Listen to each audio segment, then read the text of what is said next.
Since I am interviewing Donald Trump, Cool. you want to stop by? Yeah, sure. I'll stop in. There was tragically an assassination attempt on Donald Trump. After this, you tweeted that you endorse him. What's your philosophy behind that endorsement?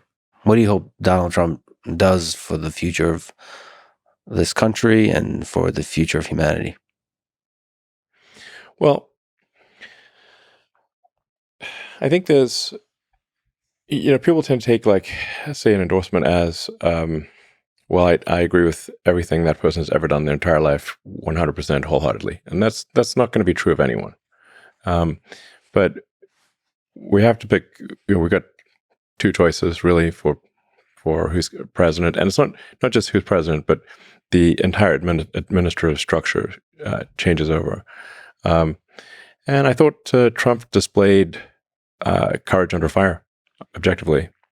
He's just got shot. He's got blood streaming down his face, and he's like fist pumping, saying "fight." That's impressive.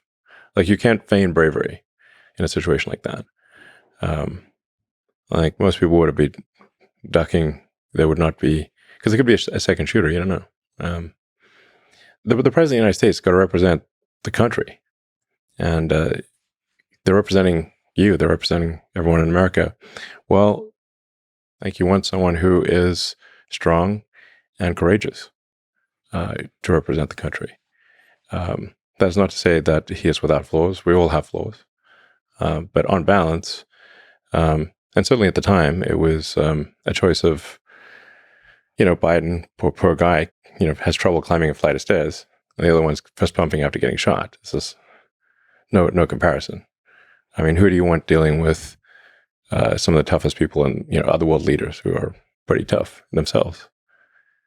And I'll tell you, like, what are the things that I think are important. I think we want a secure border. We don't have a secure border. We want safe and clean cities. I think we want to reduce the amount of spending that we're, at least slow down the spending. Because we're currently spending at a rate that is bankrupting the country.